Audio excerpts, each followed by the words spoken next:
Assalamualaikum warahmatullahi wabarakatuh. Apa kabar sahabat Al-Fatah yang dimuliakan Allah? Semoga kita dalam keadaan sehat, dilimpahkan rezekinya dan diberikan keberkahan dunia dan akhirat. Amin ya robbal alamin.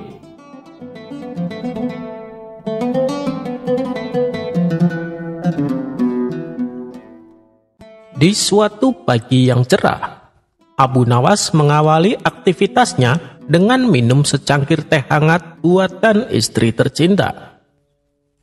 Setelah waktu beranjak siang, Abu Nawas memutuskan pergi ke warung tempat biasa ia nongkrong bersama teman-temannya. Sesampainya di sana, ternyata teman-temannya sudah menunggu kedatangan dirinya. Ia pun langsung duduk membaur bersama mereka. "Hei Abu Nawas, sudah dengar kabar terbaru belum?"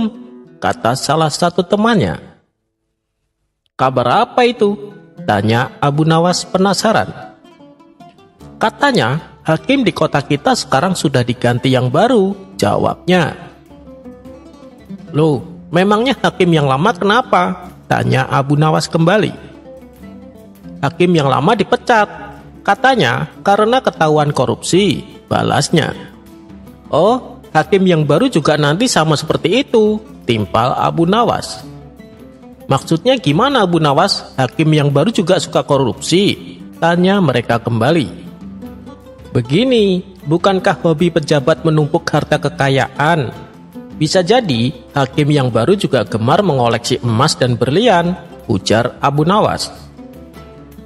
Beberapa hari kemudian, ucapan Abu Nawas ini beredar di masyarakat, hingga sampailah ke telinga hakim yang baru.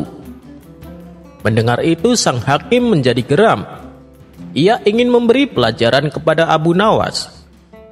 Sang hakim lalu memerintahkan beberapa prajurit untuk menangkap Abu Nawas. Mengetahui bahwa dirinya akan ditangkap, Abu Nawas segera kabur bersembunyi di hutan.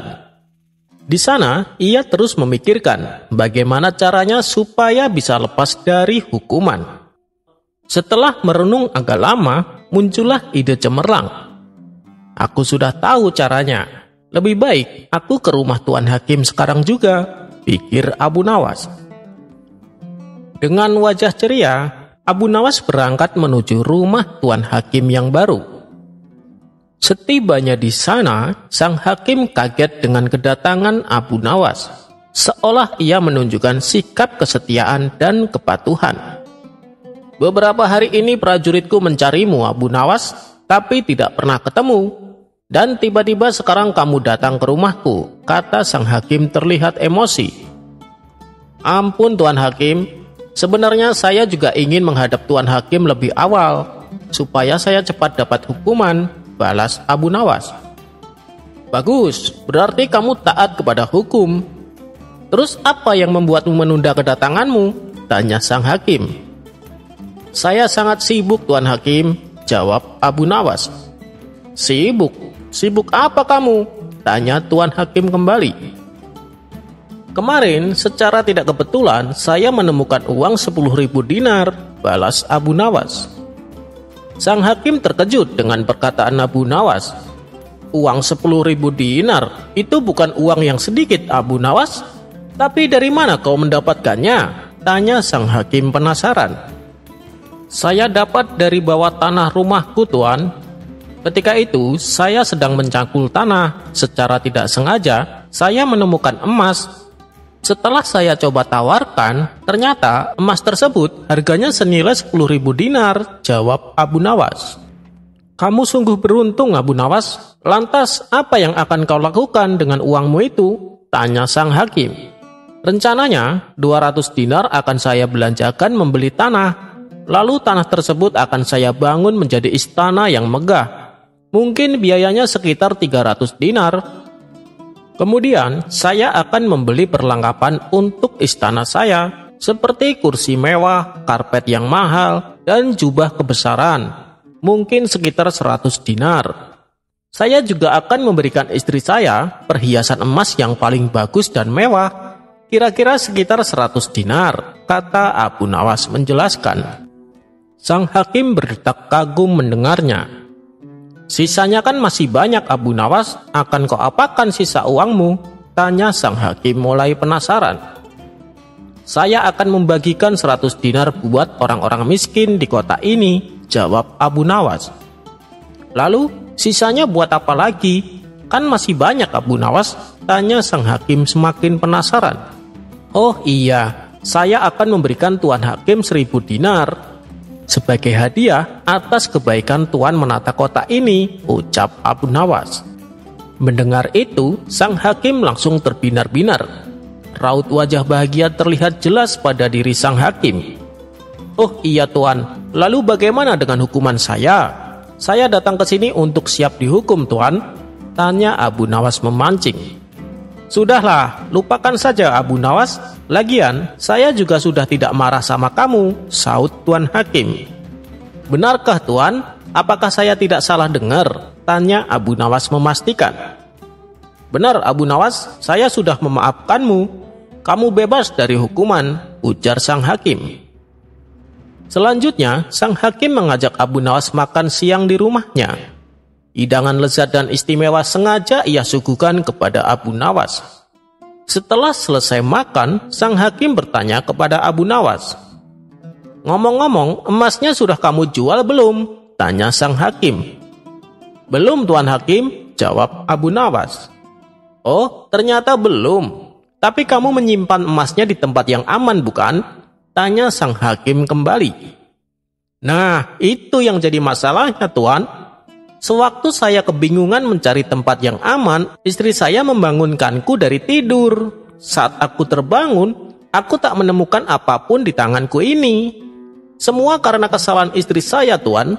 Coba kalau membangunkan setelah saya menyimpan emasnya, pasti emas itu akan aman," tutur Abu Nawas. "Jadi maksudmu emas yang kau bicarakan itu hanya sebuah mimpi?" tanya sang hakim kaget. "Benar sekali Tuan," jawab Abu Nawas. Sang hakim menjadi kecewa berat. Ia mau marah tapi tidak mungkin. Sedangkan hukuman yang seharusnya Abu Nawas terima sudah ia maafkan sebelumnya. Belum lagi hidangan besar makan siang yang telah ia suguhkan kepada Abu Nawas. Sang hakim kali ini benar-benar rugi besar. Di tengah-tengah rasa kecewanya yang begitu dalam, sang hakim melihat Abu Nawas mengambil kaleng madu di meja makan. Kemudian Abu Nawas mencelupkan jarinya dan menjilatinya tanpa henti. Tentu saja hal ini membuat sang hakim menjadi tambah jengkel. "Hei Abu Nawas, makan madu tanpa roti bisa membakar hatimu. Berhentilah," kata sang hakim kepada Abu Nawas. Namun dengan entengnya Abu Nawas menjawab, "Hanya Allah lah yang tahu hati siapa yang sedang terbakar," kata Abu Nawas sambil terus menjilati madu. Abu Nawas pun lalu pulang dengan perut kenyang dan bebas dari hukuman.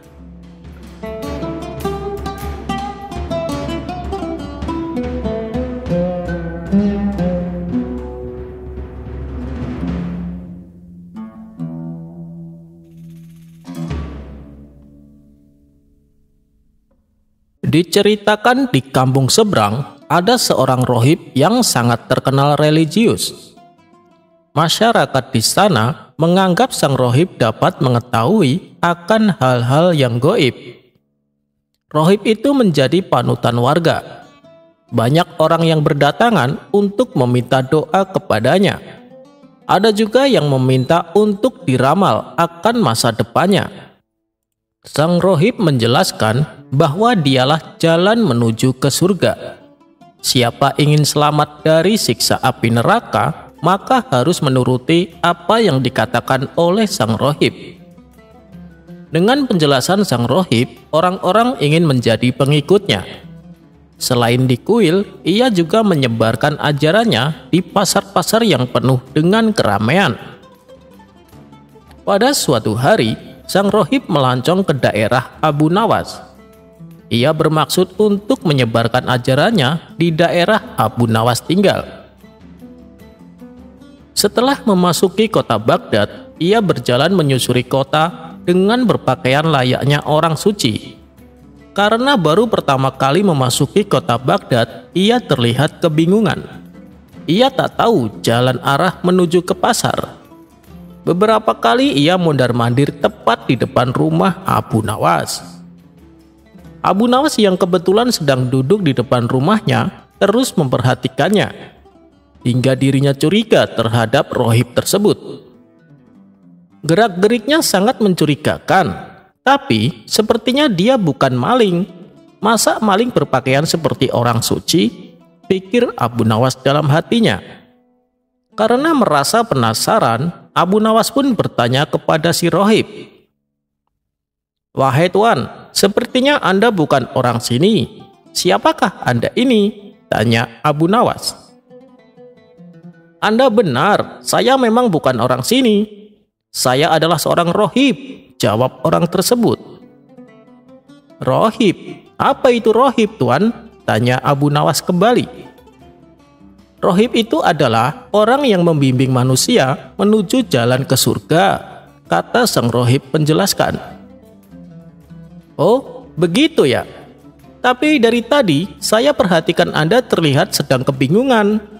Sudah beberapa kali Anda mondar-mandir tepat di depan rumah saya. Memangnya Anda mau kemana?" tanya Abu Nawas. "Begini Tuan, saya mau berdakwah di pasar, tapi saya tidak tahu kemana jalan arah menuju pasar," jawab sang rohib. Mendengar jawaban tersebut, spontan Abu Nawas tertawa terpingkal-pingkal. Hal ini membuat sang rohib menjadi emosi.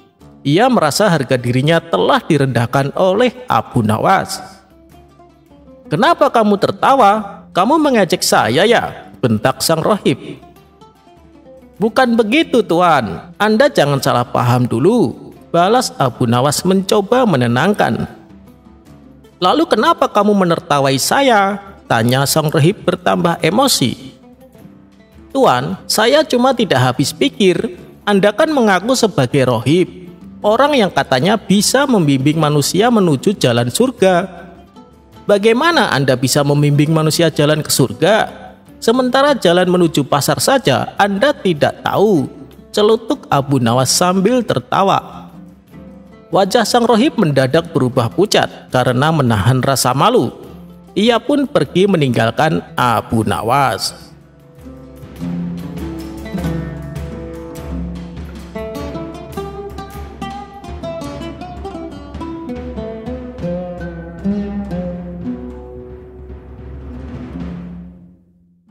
Diceritakan, ada dua orang yang hidup bertetangga. Rumah mereka berdekatan satu sama lain. Akan tetapi, dua orang ini sangat bertolak belakang. Satunya adalah wanita pelacur, sedangkan satunya lagi adalah orang yang terkenal alim. Orang alim ini sangat disegani oleh masyarakat. Ia rajin beribadah dan senantiasa bersikap bijak dalam menangani masalah. Tak heran bila banyak orang yang datang untuk meminta nasihat ataupun sekedar meminta doa darinya. Namun, di balik kealimannya itu, orang tersebut selalu memandang hina dan berburuk sangka kepada tetangganya yang berprofesi sebagai pelacur. Wanita pelacur itu pasti selalu melakukan perbuatan mesum. Itulah yang selalu terucap di hatinya setiap kali ia memandang rumah tetangganya tersebut. Prasangka buruk itu selalu terlintas di benaknya apabila dia teringat akan si pelacur tersebut. Prasangka itu sudah merasuk ke dalam jiwanya, sehingga dia sangat membenci dan merasa jijik kepada tetangganya yang berprofesi sebagai pelacur itu. Ingin rasanya dia mengusir si pelacur dari samping rumahnya. Namun, karena dia sangat dikenal masyarakat sebagai orang yang bijak dan adil dalam mengambil keputusan, ia pun enggan melakukannya. Karena ia takut dinilai masyarakat bahwa dirinya tidak bijak dalam mengambil keputusan. Sedangkan si wanita pelacur tetangganya itu, setiap kali melihat rumah orang alim tersebut, hatinya selalu bergejolak dan bergetar. Penyesalan dan tangisan yang mendalam selalu tersimpan di hatinya. Dalam batinnya si pelacur selalu berkata, "Betapa mulianya engkau, wahai orang alim. Engkau adalah hamba yang alim dan bijaksana, sementara aku, hidupku berkelimang dengan lumuran dosa. Engkau adalah orang yang disegani dan dihormati oleh masyarakat. Banyak orang dari berbagai penjuru berkunjung ke rumahmu menimba ilmu, serta memohon doa restu darimu. Ya Allah, aku sangat ingin seperti dirinya, hidup terhormat, disegani, dan jauh dari dosa, serta perbuatan maksiat. Ya Allah, tunjukkan aku pada jalanmu yang benar, mudahkanlah keinginanku ini, dan janganlah engkau biarkan aku dalam keadaan tersesat seperti ini." Batin si pelacur selalu berbisik kepada Allah. Demikianlah yang terlintas di hati si pelacur setiap kali si pelacur menatap rumah tetangganya yang alim. Ia senantiasa berprasangka baik dan berdoa untuk tetangganya. Namun sebaliknya, orang alim tersebut selalu berprasangka buruk kepada si pelacur. Bahkan semakin hari, ia semakin geram dan semakin benci kepada tetangganya yang pelacur itu. Singkat cerita, tibalah hari pembalasan. Orang alim tersebut diseret oleh malaikat ke pintu neraka. Dia pun protes kepada malaikat, "Kalian pasti salah, coba buka kembali catatan amal dan ibadahku selama ini." Malaikat pun membuka dan membacakannya. "Memang benar, engkau tercatat sebagai orang yang soleh dan alim. Buku ini penuh dengan catatan amal dan kebaikanmu. Tetapi satu hal yang membuat Allah murka dan tidak ridho kepadamu. Engkau selalu melihat orang lain dengan prasangka burukmu, terutama kepada tetanggamu yang seorang pelacur. Kamu selalu melihatnya dengan penuh kebencian dan tanpa belas kasihan sedikit pun. Lupakah engkau bahwa Allah yang menciptakan surga dan neraka, dan Allah yang lebih berhak menentukan hambanya ditempatkan pada surga atau neraka?"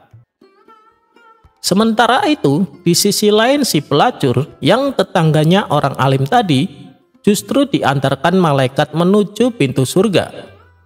Ia pun heran, lalu bertanya kepada malaikat, "Apakah kalian tidak salah dalam membaca catatan amal ibadahku? Sepertinya aku tidak tepat ditempatkan di surga. Bukankah saya lebih banyak berbuat dosa dan maksiat selama di dunia?" Lalu malaikat menjawab, "Memang benar, catatanmu selama ini selalu berbuat maksiat dan berbuat dosa. Namun ada satu hal kecil yang nampaknya sepele tetapi sering diabaikan manusia. Justru itu yang membuat Allah ridho dengan perilaku hambanya. Engkau selalu menaruh harapan yang baik kepada Allah dan selalu berprasangka baik terhadap sesama manusia, terutama kepada tetanggamu yang orang alim itu. Engkau selalu mendoakan dan selalu berprasangka baik terhadapnya. Ketahuilah, Allah yang menciptakan surga dan neraka, dan dialah yang berhak untuk menentukannya." Kisah ini mengajarkan kepada kita agar senantiasa berprasangka baik kepada siapapun, meskipun yang kita lihat adalah orang yang hina dan berlumuran dosa. Perbuatan maksiat yang disertai rasa berdosa adalah lebih mulia dibandingkan melakukan ketaatan yang disertai rasa bangga dan kesombongan. Lebih baik menjadi pendosa yang selalu menangisi dosa-dosanya daripada menjadi orang alim yang sombong dengan ilmunya. Kisah ini terdapat dalam kitab Al-Hikam Ibnu At-Taila.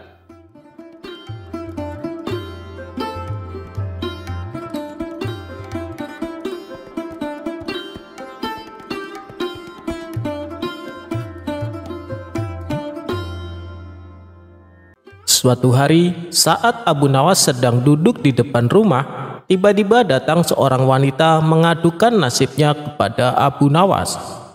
Dengan menangis terisak-isak, si wanita menceritakan masalahnya. "Suamiku di penjara, Tuan Abu, padahal dia tidak melakukan kesalahan," ucap si wanita. "Memangnya suamimu kenapa? Kok sampai di penjara?" "Suamiku petani yang miskin, tapi oleh menteri istana, dia disuruh membayar penuh pajaknya. Tentu saja kami tidak mampu. Lalu suamiku meminta keringanan supaya bayarnya setengah saja, tapi sang menteri menolaknya.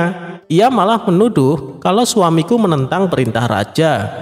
Akhirnya suamiku dimasukkan ke penjara, kata si wanita menjelaskan. Oh, jadi itu masalahnya. Baiklah ibu, saya akan membantu supaya suami ibu dibebaskan dari penjara, balas Abu Nawas. Maka Abu Nawas pun membuat siasat supaya dirinya bisa bertemu dengan Baginda Raja untuk mengadukan masalah ini. Pada esok harinya, Abu Nawas sengaja membuat gaduh kota Baghdad dengan ucapannya, baik di pasar maupun di dalam keramaian. Ia selalu meneriakkan kata-kata yang sama. Hei kalian yang suka menyuruh orang sholat, ketahuilah perbuatanmu itu salah dan berdosa. Dan ketahuilah juga, mendoakan orang mati itu perbuatan jahat dan sesat. Akibat perkataannya ini tentu saja membuat masyarakat menjadi geram. Ada pula yang menganggap bahwa Abu Nawas sudah gila. Pernah ada salah satu warga yang menghardik Abu Nawas. Hei Abu Nawas, justru kamu yang sesat dan gila. Jangan pengaruhi orang untuk mengikuti ajaranmu. Namun Abu Nawas hanya tersenyum dan pergi meninggalkannya. Begitulah seterusnya, ia terus menggaungkan ucapannya itu dimanapun tempat ia berada. Karena sudah jengkel dengan ulah Abu Nawas ini, para warga sepakat untuk menangkap Abu Nawas dan dibawanya ke istana. Pada esok harinya, saat Abu Nawas berada di pasar dan hendak melakukan aksinya, orang-orang langsung menangkapnya. Kemudian dengan tangan terikat, Abu Nawas dibawa ke istana untuk dihadapkan kepada Baginda Raja.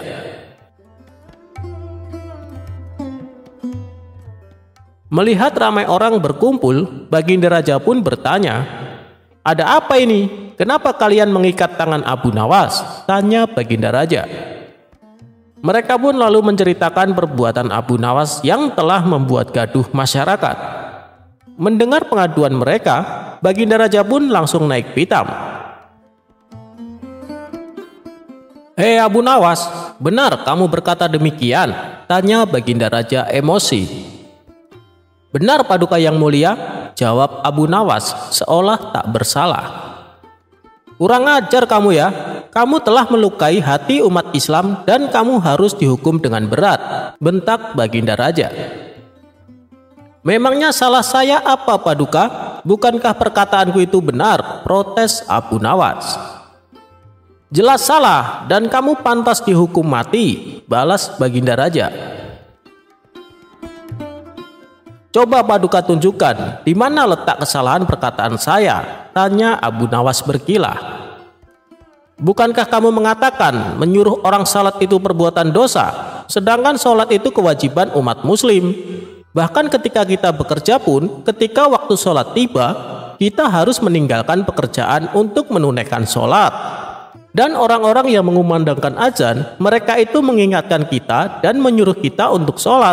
Dengan perkataanmu itu, secara tidak langsung, kamu menuduh mereka yang azan adalah perbuatan dosa. Jawab Baginda Raja bertambah emosi. Sabar dulu Paduka yang mulia, yang saya katakan menyuruh orang sholat, bukan menyuruh orang untuk sholat. Bukankah berdosa menyuruh orang sholat? Kalau mau menyuruh orang sholat, tunggulah sebentar hingga orang tersebut selesai sholatnya, ujar Abu Nawas menjelaskan. Baginda Raja terdiam. Oh, begitu. Lalu bagaimana dengan ucapanmu yang mengatakan mendoakan orang mati itu perbuatan sesat dan jahat? Bukankah kewajiban kita sesama muslim untuk mendoakan orang mati supaya diberi keampunan dan diterima amal ibadahnya? Tapi kamu menganggap itu perbuatan jahat dan sesat. Justru itu adalah perbuatan baik yang bernilai ibadah Abu Nawas, ujar Baginda Raja. Begini Paduka yang mulia, yang saya katakan mendoakan orang mati, bukan mendoakan orang yang sudah mati. Apakah dibenarkan mendoakan seorang mati? Lebih baik kita mendoakan yang baik-baik saja, Paduka. Misalnya mendoakan orang supaya sehat, mendoakan orang supaya diberi rezeki yang halal. Jadi di mana letak kesalahan ucapan saya? Coba Paduka Raja tunjukkan, balas Abu Nawas. Seketika Baginda Raja langsung terdiam. Ia mulai merenungi ucapan Abu Nawas. Ya, kamu benar. Tidak ada yang salah dengan perkataanmu. Tapi apa maksudmu berkata demikian di hadapan orang-orang? Tanya Baginda Raja. Supaya saya ditangkap dan bisa bertemu dengan Paduka, karena ada sesuatu yang ingin saya sampaikan. Paduka telah keliru menilai seseorang hanya karena Paduka salah memahami, seperti Paduka salah memahami ucapanku barusan. Dan orang tersebut kini dipenjara, Paduka, atas perbuatan yang tidak ia lakukan, kata Abu Nawas menjelaskan. Mendengar itu, Baginda Raja langsung terkejut. Siapa orangnya dan kenapa ia sampai di penjara? Tanya Baginda Raja. Dia itu tetanggaku, Paduka. Dia di penjara karena dituduh melawan Paduka. Padahal yang dia lakukan hanya ingin mendapat keadilan atas nasibnya sebagai petani. Dia itu petani miskin yang tak mampu membayar pajak. Jadi dia minta keringanan supaya pajak yang dibebankan kepadanya dipotong 50%. Tapi permintaan itu dianggap sebagai menentang perintah raja, jawab Abu Nawas. Mendengar itu, Baginda Raja pun kemudian berkata, segera bebaskan orang itu dan bawa kemari menteri yang telah berbuat zalim kepada rakyatku, titah Baginda Raja kepada para pengawal. Akhirnya tetangga Abu Nawas pun dibebaskan, sementara menteri yang nakal tersebut langsung dipecat dan dipenjara.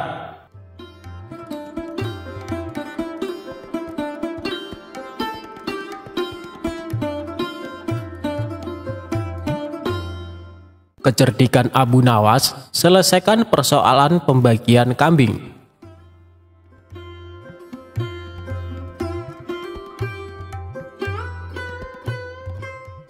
Suatu hari datanglah 3 orang desa menghadap Baginda Raja di istana.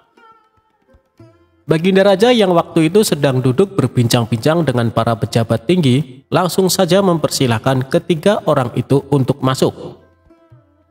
Setelah 3 orang itu membungkuk, salah seorang di antara mereka berkata, "Ampun beribu ampun Baginda, karena kami telah mengganggu perbincangan Baginda dengan para pejabat yang lain."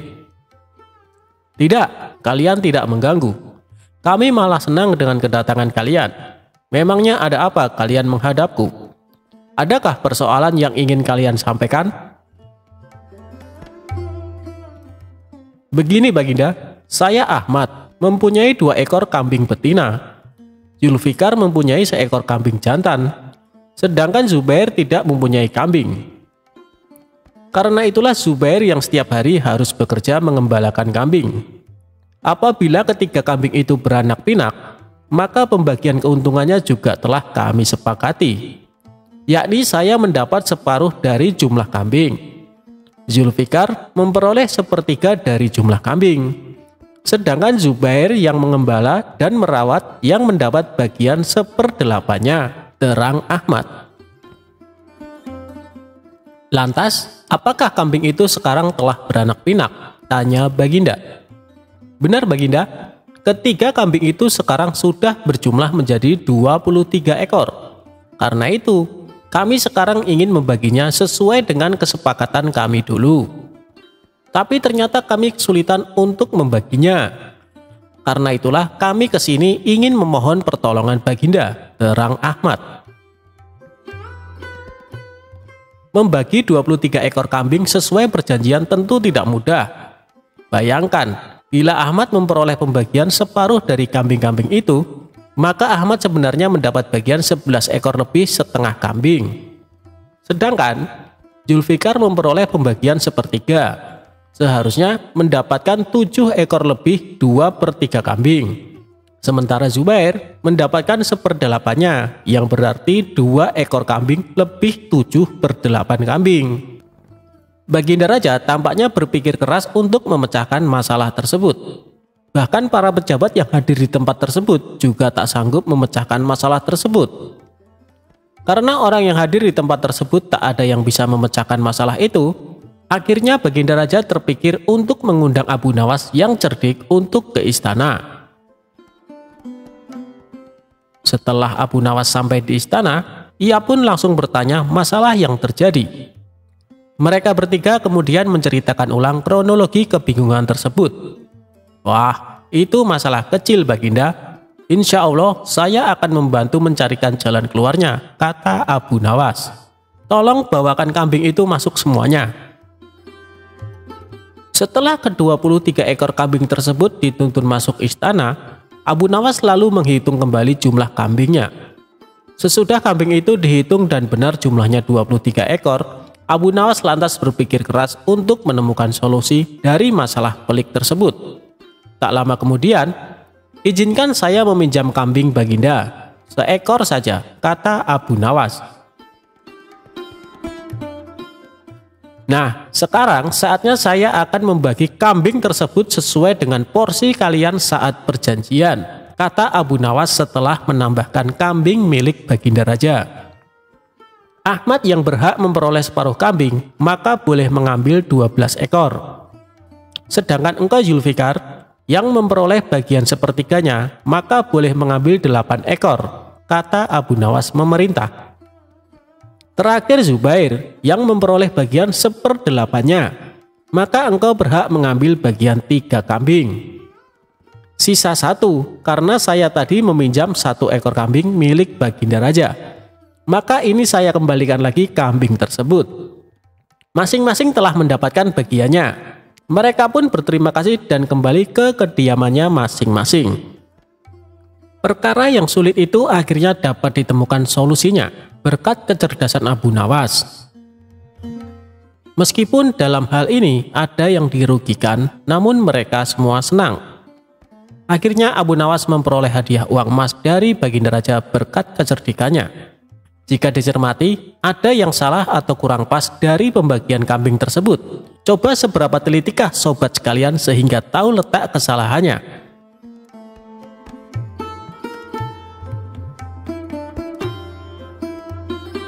Raja dikasih bebek panggang berkaki 1 oleh Abu Nawas.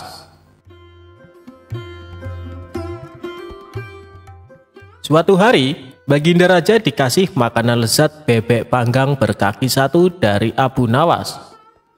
Berawal Abu Nawas diminta istrinya mengantarkan bebek panggang itu kepada Baginda Raja. Abu Nawas agak malas, sebab dia sendiri makan tanpa lauk. "Sudahlah, supaya Baginda Raja makin sayang sama kau suamiku," ujar istri Abu Nawas. Abu Nawas pun mengalah. Dengan berat hati ia menenteng bungkusan bebek panggang yang menggoda seleranya itu. Diam-diam Abu Nawas tidak tahan juga.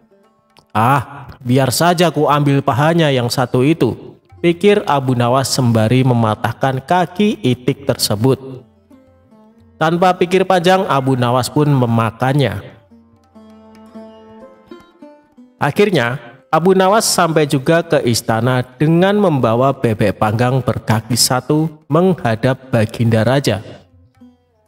Abu Nawas disambut Baginda Raja dengan ramah. Rupanya ketika Abu Nawas datang, Baginda Raja juga sedang makan. "Apa yang kau bawa Abu Nawas?" tanya Baginda Raja melihat Abu Nawas menenteng sesuatu. Tanpa banyak cakap, Abu Nawas menyerahkan bawaannya kepada Baginda Raja.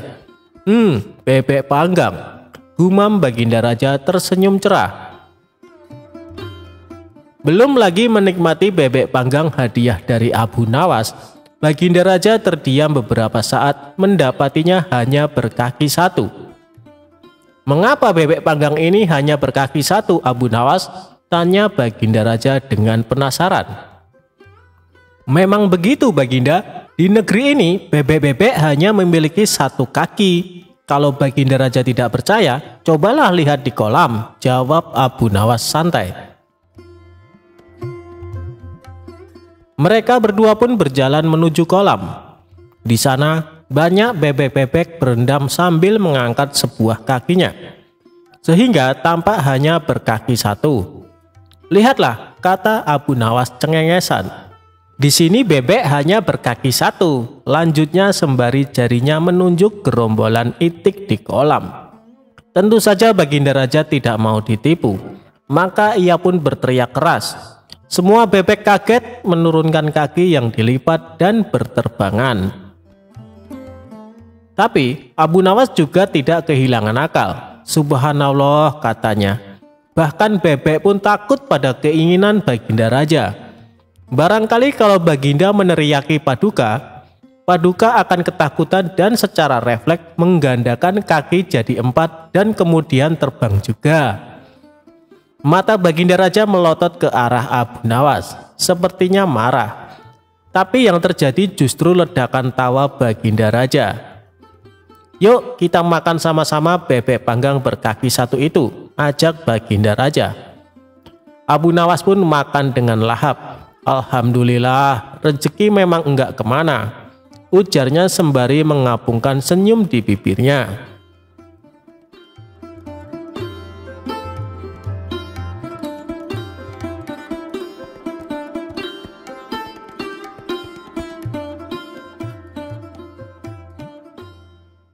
Abu Nawas mengambil mahkota dari surga. Dikisahkan, pada suatu hari Baginda Raja menyamar menjadi rakyat biasa. Beliau ingin menyaksikan kehidupan di luar istana tanpa sepengetahuan siapapun agar lebih leluasa bergerak. Baginda mulai keluar istana dengan pakaian yang amat sederhana, agar tidak terlihat seperti seorang raja oleh rakyatnya. Ketika raja sampai di sebuah perkampungan, beliau melihat beberapa orang berkumpul. Setelah Baginda mendekat, ternyata seorang ulama sedang menyampaikan kuliah tentang alam barzah. Kemudian ada pertanyaan dari seseorang yang datang dan bergabung di tempat itu. Ia bertanya kepada ulama tersebut, "Kami menyaksikan orang kafir pada suatu waktu dan mengintip kuburnya.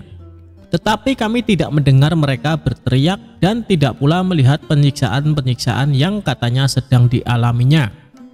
Maka bagaimana cara membenarkan sesuatu yang tidak sesuai dengan yang dilihat mata?" tanya orang itu. Ulama itu berpikir sejenak, kemudian ia berkata, "Untuk mengetahui yang demikian itu, harus dengan panca indera yang lain. Ingatkah kamu dengan orang yang sedang tidur? Dia kadangkala bermimpi dalam tidurnya digigit ular, diganggu dan sebagainya. Ia juga merasa sakit dan takut ketika itu, bahkan memekik dan keringat bercucuran pada keningnya. Ia merasakan hal semacam itu seperti ketika tidak tidur. Sedangkan engkau yang duduk di dekatnya menyaksikan keadaannya seolah-olah tidak terjadi apa-apa. Padahal apa yang dilihat serta dialaminya adalah dikelilingi ular-ular. Maka jika masalah mimpi yang remeh saja sudah tidak mampu mata lahir melihatnya, mungkinkah engkau bisa melihat apa yang terjadi di alam barzah?" kata sang ulama. Baginda Raja terkesan dengan penjelasan ulama itu. Lalu ulama itu melanjutkan kuliahnya tentang alam akhirat. Dikatakan bahwa di surga tersedia hal-hal yang amat disukai nafsu, termasuk benda-benda. Salah satu benda-benda itu adalah mahkota yang amat luar biasa indahnya. Tak ada yang lebih indah dari barang-barang di surga, karena barang-barang itu tercipta dari cahaya. Saking indahnya, maka satu mahkota jauh lebih bagus dari dunia dan isinya. Baginda makin terkesan. Beliau lalu pulang kembali ke istana. Baginda sudah tidak sabar ingin menguji kemampuan Abu Nawas. Baginda Raja memerintahkan menterinya untuk memanggil Abu Nawas ke hadapannya.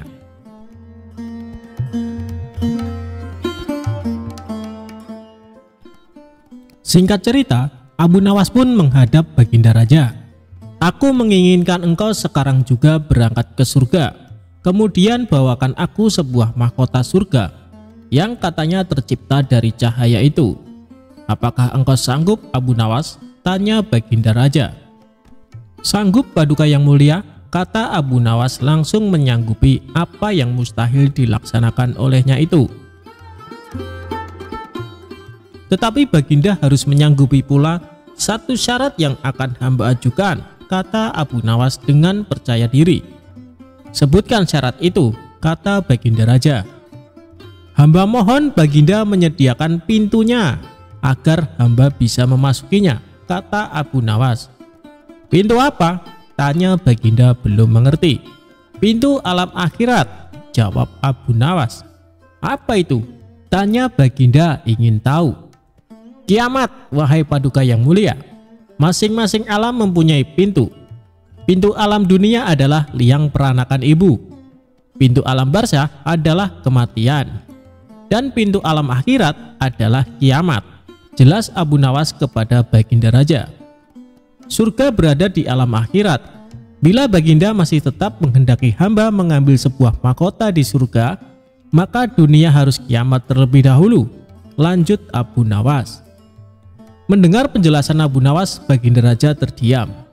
Di sela-sela kebingungan Baginda Raja, Abu Nawas bertanya lagi kepada Baginda Raja. Masihkah Baginda menginginkan mahkota dari surga? Tanya Abu Nawas.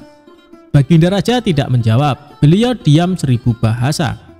Sejenak kemudian Abu Nawas mohon diri karena Abu Nawas sudah tahu jawabannya.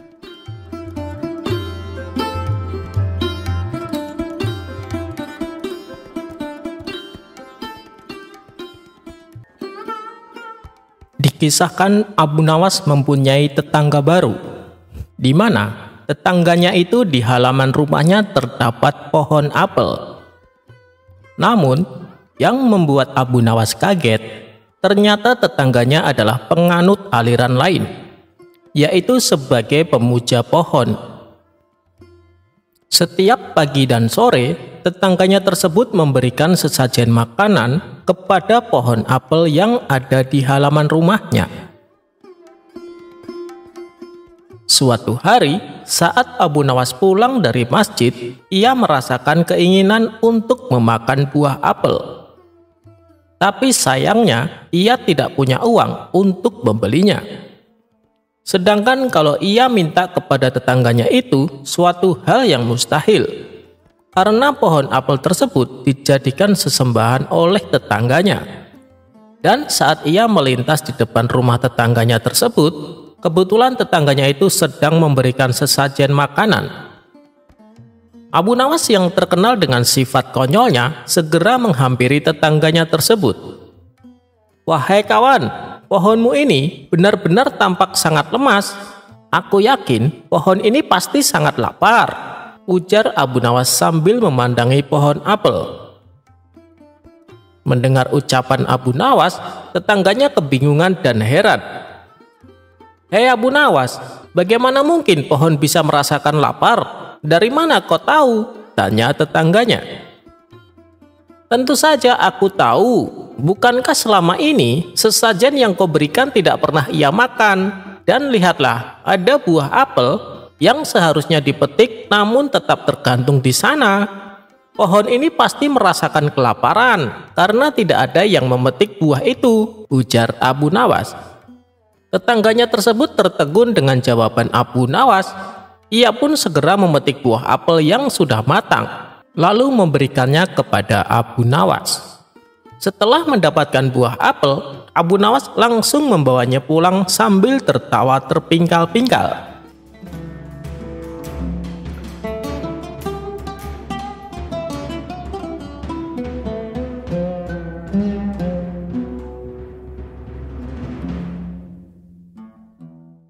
Suatu hari Abu Nawas membeli sepatu yang terbilang unik dan menarik. Saat pergi ke masjid, ada seseorang yang selalu mengamati sepatu barunya tersebut. Dia adalah pencuri yang menginginkan sepatu Abu Nawas.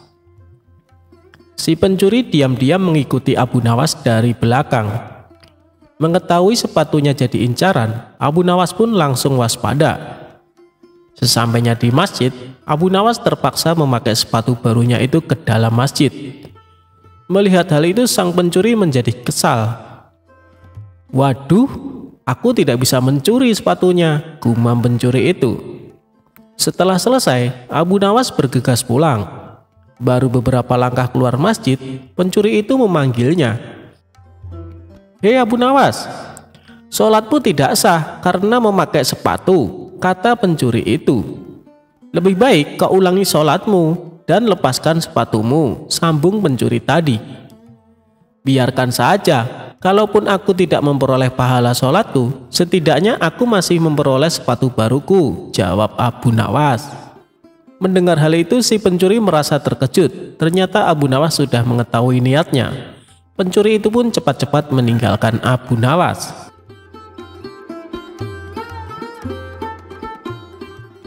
Menghitung jumlah ikan di laut dan bintang di langit.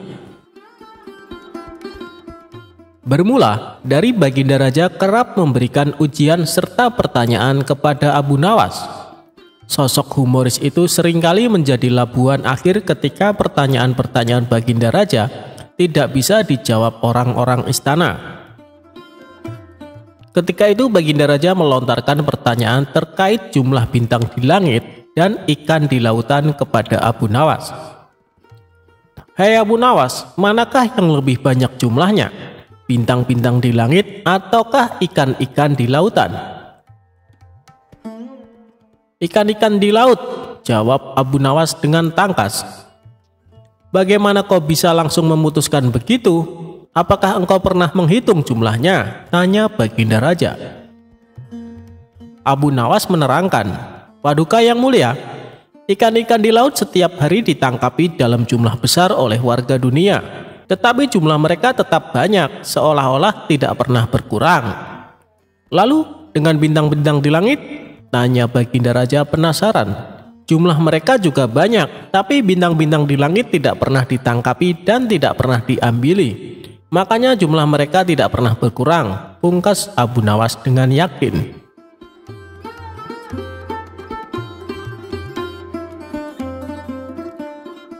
Abu Nawas ajak pencuri menginap di masjid. Abu Nawas mengerjai balik pencuri yang beraksi di rumahnya. Pria pencuri itu melakukannya dengan cara lain karena tahu Abu Nawas susah dikerjai. Sebelum datang ke rumah Abu Nawas, si pencuri memikirkan banyak strategi. Sesampainya di rumah targetnya, pria tersebut langsung mengetuk pintu rumah Abu Nawas dan mengucapkan salam. Kemudian sang pemilik rumah membuka pintunya dan menjawab salam. Ketika pintu dibuka, Abu Nawas bingung lantaran tidak mengenal pria asing yang datang ke rumahnya itu. "Kamu siapa? Ada keperluan apa malam-malam datang ke rumahku?" tanya Abu Nawas. Berbekal ide yang sudah disiapkan sebelumnya, pria itu menjawab dengan hal yang tidak masuk akal. Berharap misinya berhasil mencuri di rumah Abu Nawas dengan dalih bahwa dirinya adalah menantu Tuhan. Ia juga meminta Abu Nawas mengizinkan dirinya menginap 1 malam. Terlebih lagi Abu Nawas sangat taat kepada Allah Subhanahu wa Ta'ala. Maka sebagai menantu Tuhannya, pria itu merasa berhak masuk ke rumah sang pujangga tersebut.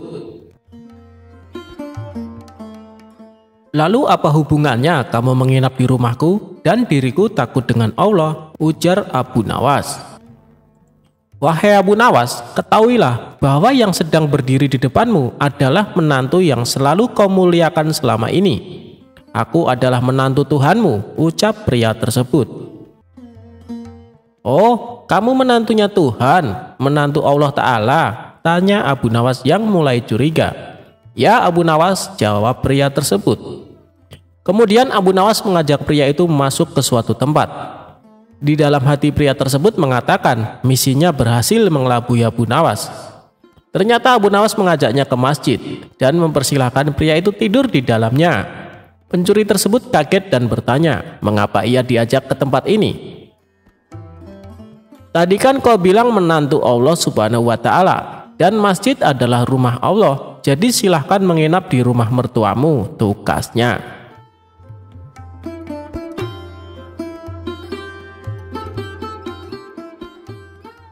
Kisah kocak Abu Nawas menjadi dukun.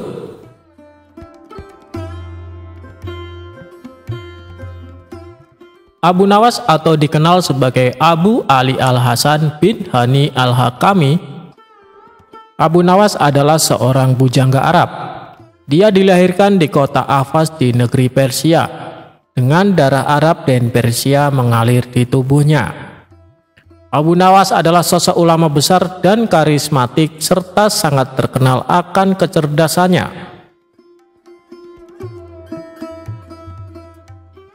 Dikisahkan, tidak akan pernah habis akal busuk Abu Dahi untuk mencelakai Abu Nawas.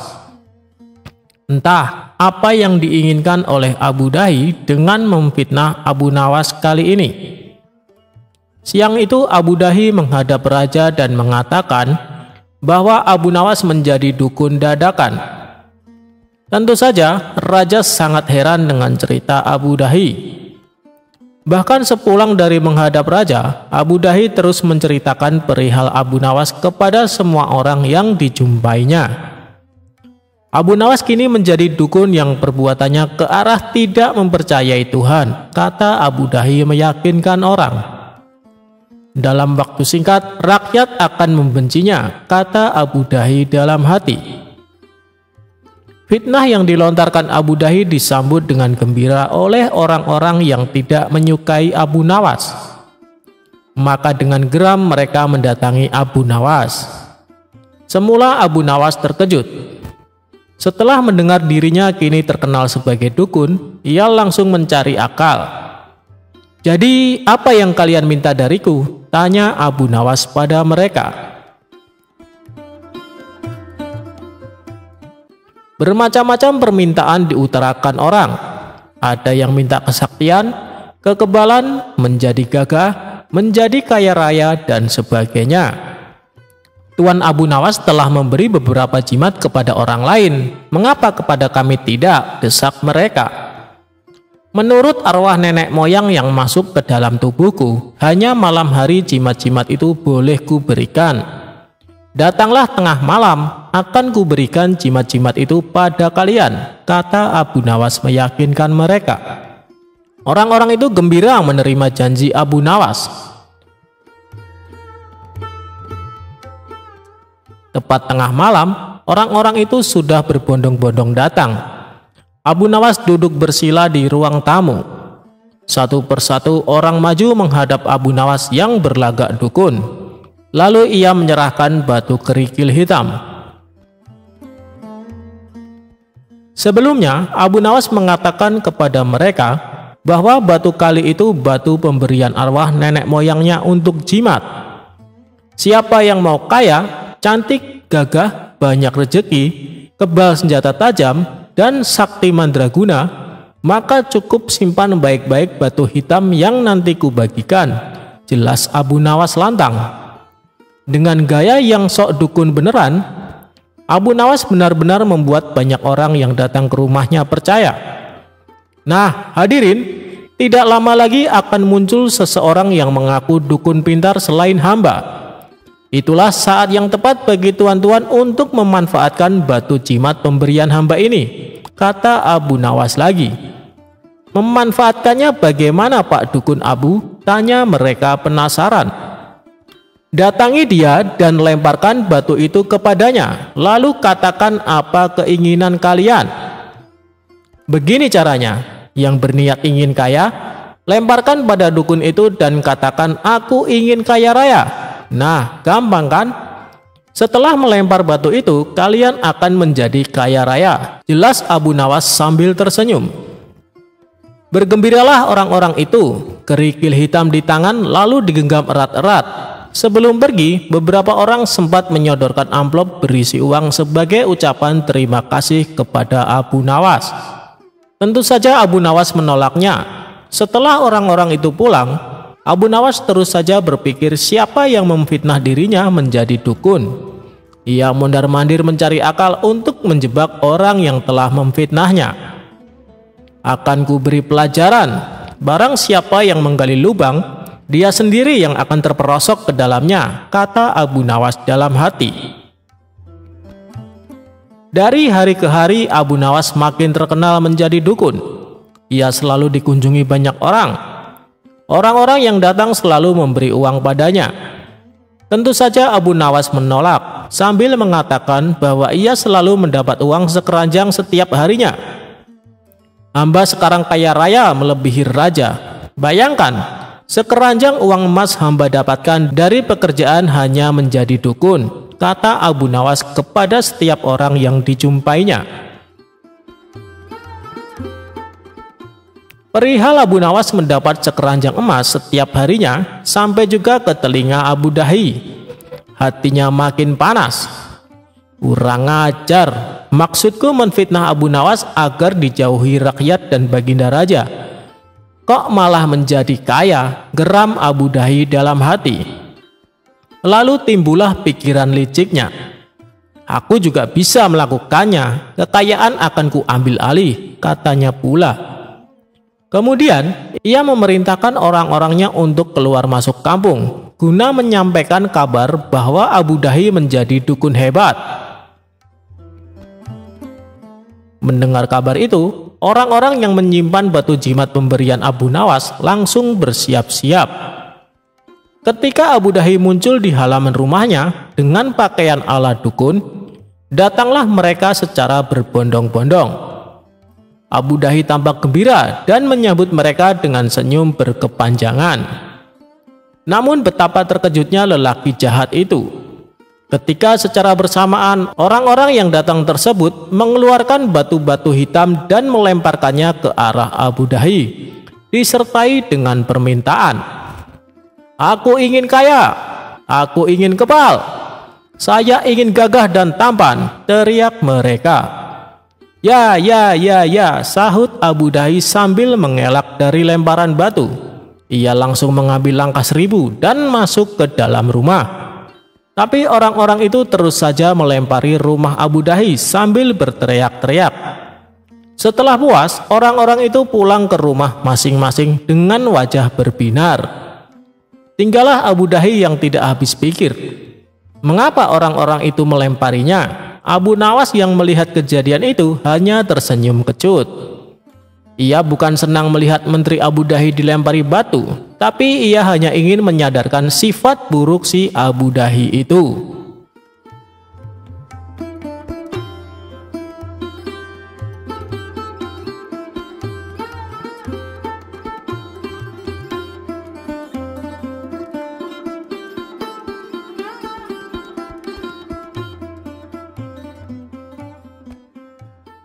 Jangan pernah menitipkan uang dengan Abu Nawas jika tidak mau rugi.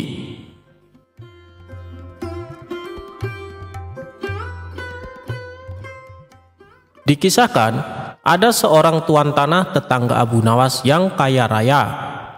Hampir semua warga di desa setempat bekerja di perkebunan milik tuan tanah tersebut. Tapi tuan tanah itu memiliki sifat yang kikir dan pelit. Tidak hanya itu, dia juga berprofesi sebagai rentenir. Abu Nawas yang bijaksana resah atas sifat tetangganya itu. Dia berpikir keras bagaimana cara agar sang tuan tanah bertobat dan tidak melakukan profesinya itu. Setelah perenungan yang dalam, ide cemerlang Abu Nawas muncul. Keesokan harinya, Abu Nawas menemui kawan-kawannya yang sedang asik tongkrongan di warung. Dia bercerita, "Semalam aku mendapatkan wangsit dalam mimpiku yang tidak bisa aku tolak." "Apa isi wangsit itu, wahai Abu Nawas?" timpal salah satu kawan Abu Nawas. "Wangsit itu, apapun yang dititipkan padaku akan beranak," sahut Abu Nawas. "Maksudnya apa, wahai Abu Nawas?" tanya kawan-kawannya.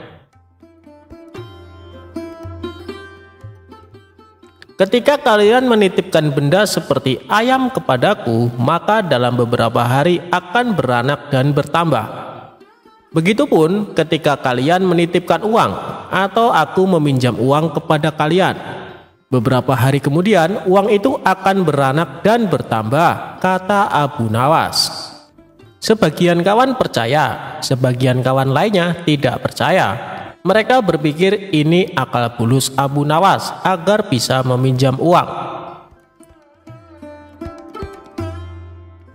"Aku akan menitipkan 1 ekor kambing padamu nanti sore," kata salah satu kawan. "Aku akan menitipkan 2 dinar uang kepadamu," timpal kawan yang lainnya. Ternyata setelah 5 hari berlalu, kambing dan uang yang dititipkan kepada Abu Nawas benar-benar beranak.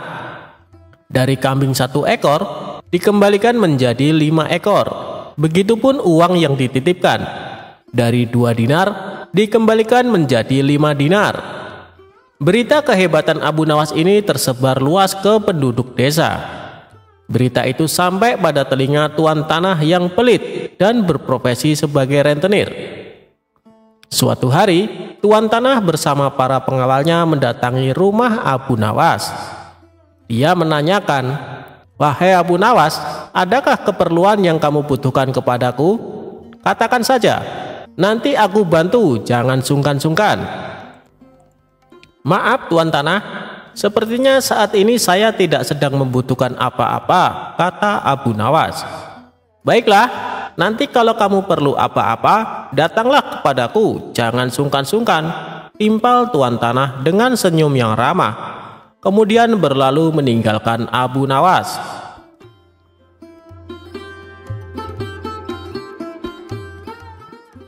Suatu sore, Abu Nawas merasa lapar. Dia sudah tidak mempunyai apapun di dalam rumah untuk dimakan. Kemudian dia teringat tuan tanah dan rencananya dulu. Abu Nawas langsung mendatangi rumah tuan tanah. Dia meminjam 3 butir telur untuk dimakan. 5 hari kemudian, Abu Nawas mengembalikan telur tersebut. Tuan tanah kaget ketika membuka bingkisan dari Abu Nawas. "Kenapa jadi 5 butir, wahai Abu Nawas?" tanya tuan tanah pura-pura tidak tahu seraya tersenyum. "Apakah tuan tidak tahu? Apapun yang dititipkan atau dipinjamkan kepadaku akan beranak dan bertambah banyak," kata Abu Nawas. Tuan tanah tersenyum, kemudian menawarkan pinjaman kepada Abu Nawas. Tapi Abu Nawas menolak dengan dalih sedang tidak butuh.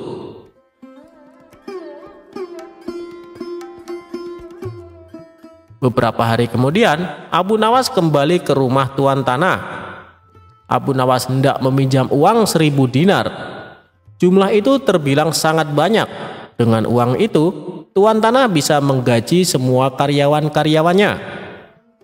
Tuan tanah langsung membuka berangkas uangnya, lalu menyerahkan sejumlah uang yang dibutuhkan Abu Nawas. "Ini uangnya, wahai saudaraku," kata tuan tanah. Abu Nawas langsung pulang ke rumah. Pada sisi lain, tuan tanah sedang berkhayal uangnya akan kembali berlipat-lipat di kemudian hari. Hari berganti hari. Tuan tanah tidak sabar menunggu Abu Nawas mengembalikan uangnya dengan jumlah yang berlipat ganda. Tidak terasa, 5 hari berlalu. Abu Nawas tidak kunjung datang. 1 bulan kemudian, Abu Nawas juga tidak mengembalikan uang milik tuan tanah. "Wahai Abu Nawas, sudah 1 bulan saya menantimu, tapi kamu tidak datang juga ke rumahku," kata tuan tanah. "Oh iya tuan, sebenarnya saya akan ke rumah tuan, namun saya sangat sibuk. Berhubung tuan sudah ada di rumah saya, sekalian ada yang ingin saya bicarakan," kata Abu Nawas beralasan. "Tidak apa-apa saudaraku, silakan, apa yang ingin kau bicarakan?" timpal tuan tanah. "Sebenarnya uang yang tuan pinjamkan kepadaku boro-boro beranak. 3 hari kemudian malah mati tidak tersisa," terang Abu Nawas. "Apa maksudmu Abu Nawas?" tanya tuan tanah sambil emosi. "Kamu mau mempermainkanku ya?" sambung tuan tanah. "Tidak tuan, tapi itulah kenyataannya," kata Abu Nawas. Tidak terima dengan itu, tuan tanah melaporkan Abu Nawas kepada pengadilan. Ia menuntut Abu Nawas agar dihukum karena telah menghilangkan uang dengan jumlah yang sangat besar. Saat keduanya dihadapkan pada hakim, tuan tanah berkata, "Wahai hakim yang mulia, Abu Nawas telah menipuku. Katanya uang yang dipinjamkan kepadanya akan beranak. Tapi kenyataannya dia tidak sepeser pun mengembalikan kepadaku. Saya minta Abu Nawas dihukum," katanya. Hakim kemudian bertanya kepada Abu Nawas. "Apakah benar seperti itu, wahai Abu Nawas?" tanya Hakim. "Wahai Hakim yang mulia, saya tidak menipu dia sama sekali," kata Abu Nawas.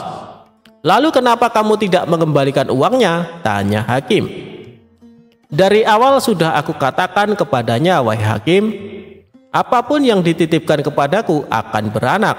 Dan kebetulan uang yang ia titipkan kepadaku bukannya beranak tapi malah mati. Aku tidak mungkin mengembalikannya karena telah mati. Bukankah sesuatu yang beranak pasti bisa mati?" kata Abu Nawas menjelaskan. Sang Hakim manggut-manggut dan membenarkan perkataan Abu Nawas. "Memang segala sesuatu yang beranak cepat atau lambat akan mati," kata Hakim. Dengan ini, Abu Nawas dibebaskan dari segala tuntutan dan tidak berkewajiban mengembalikan uang tanah.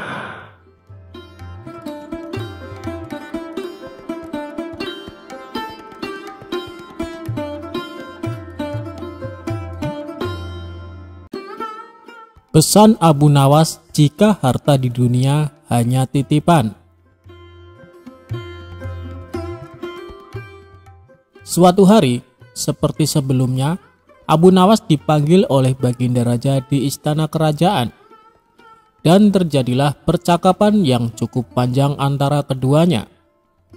Kali ini Abu Nawas sedang memperingatkan Baginda Raja perihal harta dunia yang tidak akan dibawa mati ke kuburan.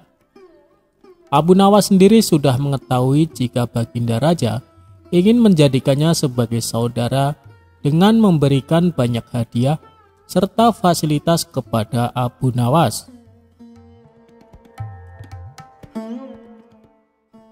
Singkatnya, Abu Nawas menegur Baginda Raja dengan sangat santai dan tanpa basa-basi terlebih dahulu.